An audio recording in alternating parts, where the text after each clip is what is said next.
के साथ नेपाल के प्रधानमंत्री शेर बहादुर देउबा। जैसा कि हमने आपको बताया कि इस मंदिर का बहुत ही महत्वपूर्ण स्थान है बौद्ध धर्मावलंबियों के बीच में, क्योंकि हमने कहा कि 2013 में 550 ईसा पूर्व पहले के एक प्राचीन वृक्ष मंदिर के अवशेषों की खोज की गई और उसके बाद से जो वहाँ शोधकर्ता थे, जो आर्कियोलॉजिस्ट थे, उन्होंने ऐसा अनुमान लगाया कि यह स्थल बौद्ध संरचनाओं का सबसे प्रामाणिक प्रमाण है और ये बुद्ध के जीवन का पहला पुरातात्विक साक्ष्य भी है और इसलिए ये तीर्थस्थल जो है दुनिया का सबसे पहला तीर्थस्थल के तौर पर इसे घोषित किया गया और यहाँ पे बौद्ध धर्मावलंबी और बाकी जो लोग हैं वो भी आते हैं और यहाँ पे पूजा अर्चना वो करते हैं। मायादेवी मंदिर को जैसे कि हमने कहा कि 1896 में जनरल खड़ग शमशेर और डॉक्टर एंटनी फुहेर ने इसकी खोज की और केशर शमशेर ने 1939 में मायादेवी मंदिर को एक बार फिर से बनाया और 2003 में जो मंदिर अभी इस वक्त हम देख पा रहे हैं उसे 2003 में बनाया गया। लुम्बिनी डेवलपमेंट ट्रस्ट ने इसे तैयार किया। तो ये लगातार तस्वीरें और लगातार हम बात कर रहे थे अपने मेहमान के साथ भी, किस तरह से सामाजिक क्षेत्र की बात हो, सांस्कृतिक क्षेत्र की बात हो, धार्मिक क्षेत्र की बात हो, इन तमाम क्षेत्रों में भारत और नेपाल के संबंध काफ़ी महत्वपूर्ण रहे हैं। भारत और नेपाल की एक खुली सीमा है जो दोनों देशों के जो संबंध हैं उसकी विशिष्टता को, उसकी घनिष्ठता को दिखाने और समझाने के लिए काफ़ी महत्वपूर्ण है। ये बोधि वृक्ष, जैसा कि हमारे सहयोगी अश्विनी बता भी रहे थे कि ये वो बोधि वृक्ष है जिसे कि भारत ने ही गिफ्ट के तौर पर नेपाल को दिया था। आज भारत और नेपाल के जो संबंध हैं उससे और भी ऊर्जा ये पाकर ये वृक्ष और भी पुष्पित और पल्लवित हो रहा है। बोधि वृक्ष में इस वक्त प्रधानमंत्री नरेंद्र मोदी उसे सींच रहे हैं। बोधि वृक्ष के नीचे ही भगवान बुद्ध को ज्ञान की प्राप्ति हुई थी बोध गया में और गिफ्ट के तौर पर प्रधानमंत्री नरेंद्र मोदी ने इस बोधि वृक्ष को, जिसे कि इस वक्त वो सींच रहे हैं, प्रधानमंत्री नरेंद्र मोदी ने ही नेपाल को गिफ्ट के तौर पर दिया था और ये वृक्ष भी काफ़ी बड़ा हो चुका है। जैसे ही भारत और नेपाल के संबंध काफ़ी घनिष्ठ और बड़े होते जा रहे हैं, आगे की तरफ बढ़ते जा रहे हैं, वैसे ही ये बोधि वृक्ष भी उन संबंधों को आत्मसात करते हुए ये भी आगे बढ़ने का काम किया जा रहा है।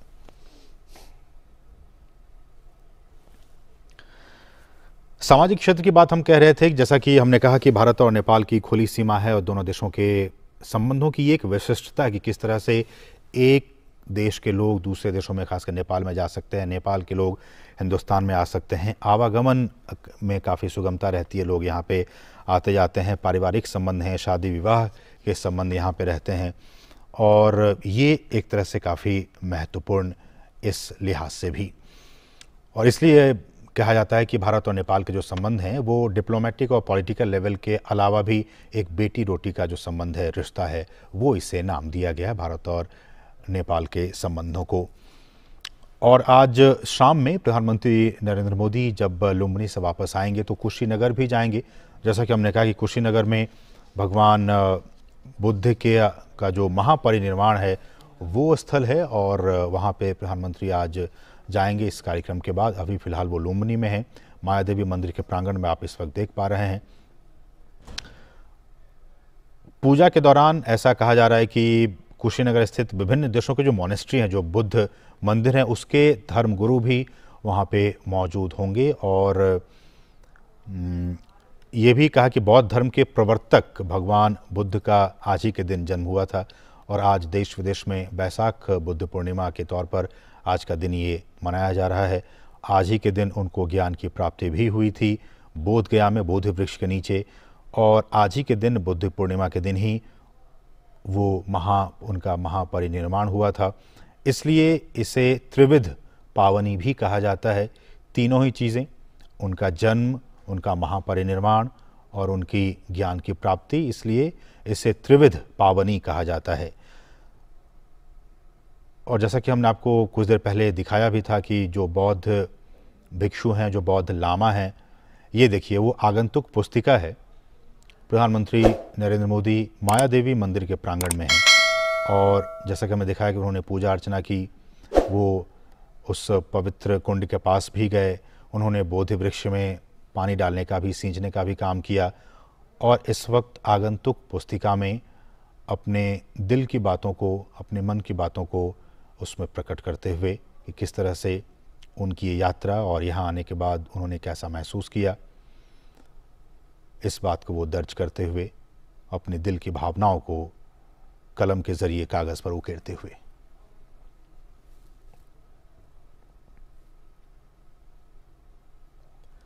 और जैसे कि हम कह रहे हैं कि कुशीनगर में भी आज बहुत ही महत्वपूर्ण कार्यक्रम है। वहाँ के जो बौद्ध भिक्षु और बौद्ध लामा है वो भी काफ़ी बेसब्री से इंतज़ार कर रहे हैं कि प्रधानमंत्री कब आएंगे और वो वहाँ पे पूजा अर्चना करेंगे। इस वक्त हालांकि प्रधानमंत्री नरेंद्र मोदी लुम्बिनी में, जो कि नेपाल में है, लुम्बिनी में मौजूद और भगवान बुद्ध का ये जन्मस्थल लुम्बिनी माया देवी मंदिर में उन्होंने पूजा अर्चना की और अपने उद्गार व्यक्त करते हुए, अपने उद्गार प्रकट करते हुए कागज़ पे प्रधानमंत्री ने आगंतुक पुस्तिका में अपनी मन की बात, दिल की बातें लिखी।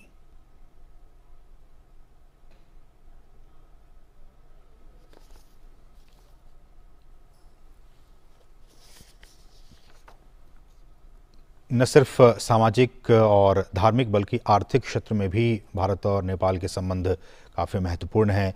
चाहे वे रक्षा की बात हो, अवसंरचना विकास क्षेत्र की बात हो, संचार की बात हो, इन तमाम क्षेत्रों में भारत और नेपाल के संबंध काफ़ी महत्वपूर्ण रहे हैं।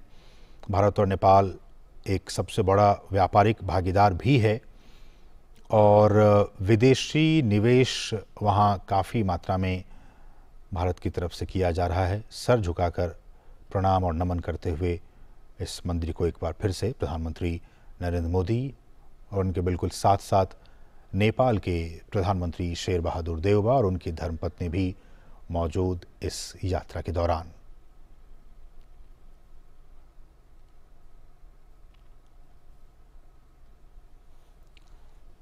और जैसा कि हम चर्चा भी कर रहे थे कि जब बीते सालों में प्रधानमंत्री नेपाल की यात्रा पर गए थे, उन्होंने एक हिट का फॉर्मूला दिया था, HIT, हाईवेज, इंफॉर्मेशन वेज और टेक्नोलॉजी ट्रांसमिशन वेज। किस तरह से भारत और नेपाल, जैसा कि हम चर्चा भी कर रहे थे, हाइड्रो इलेक्ट्रिक के क्षेत्र में दोनों ही देश काफ़ी एक दूसरे की सहयोग कर रहे हैं। हम जानते हैं कि हिमालय से कई सारी नदियां निकलती हैं। उन नदियों के ज़रिए उस पानी का सदुपयोग भारत और नेपाल कैसे कर सकते हैं। हाइड्रो इलेक्ट्रिक एक बहुत बड़ा क्षेत्र है। भारत जब कह रहा है कि हम 2070 तक एक कार्बन न्यूट्रल देश बनना चाहते हैं, कार्बन न्यूट्रल बनने के लिए एक सबसे जो एक बिग डिपेंडेंसी होनी चाहिए वो रीन्यूएबल एनर्जी पर होनी चाहिए। और रीन्यूएबल एनर्जी में जो सबसे अहम स्थान होता है भारत और नेपाल के बीच में वो हाइड्रो इलेक्ट्रिक है। और हाइड्रो इलेक्ट्रिक पर भारत और नेपाल के बीच में कई सारे ऐसे परियोजनाएं हैं जिस पर दोनों ही देश मिलकर काम कर रहे हैं। पंचेश्वर परियोजना हो, अरुण परियोजना हो, इन तमाम परियोजनाओं पर लगातार भारत और नेपाल काम कर रहे हैं। अभी हमने देखा बीते महीने में जब नेपाल के प्रधानमंत्री शेर बहादुर देउबा भारत आए थे तो किस तरह से हाइड्रो इलेक्ट्रिक के क्षेत्र में एग्रीमेंट्स हुए थे। भारत और नेपाल के बीच जो रेल सेवा है, हम जब कनेक्टिविटी की बात करते हैं उस पर बहुत सारे एग्रीमेंट्स हुए, उसको कार्यान्वित भी किया गया। इन तमाम क्षेत्रों में भारत और नेपाल के संबंध लगातार आगे बढ़ते जा रहे हैं। संचार की बात आ जाती है तो हम जानते हैं कि नेपाल जो एक लैंड लॉक्ड कंट्री है, एक भू आबद्ध देश है, लैंड लॉक्ड कंट्री है जो कि 3 तरफ से हिंदुस्तान से और एक तरफ से तिब्बत से घिरा हुआ है, लैंड लॉक्ड कंट्री है। इसलिए यहाँ पे इन चुनौतियों को पार पाते हुए भारत ने अपने मदद का हाथ हमेशा से बढ़ाता आया है। और भारत और नेपाल ने अपने नागरिकों के बीच संपर्क को बढ़ाने और आर्थिक वृद्धि और विकास को बढ़ावा देने के लिए लगातार कनेक्टिविटी पर काम किया है। और इन तस्वीरों में आप देख सकते हैं वहाँ से, इस कार्यक्रम स्थल से अब प्रधानमंत्री वहाँ से रवाना होने जा रहे हैं। ये लुम्बिनी की आप तस्वीरें देख पा रहे हैं।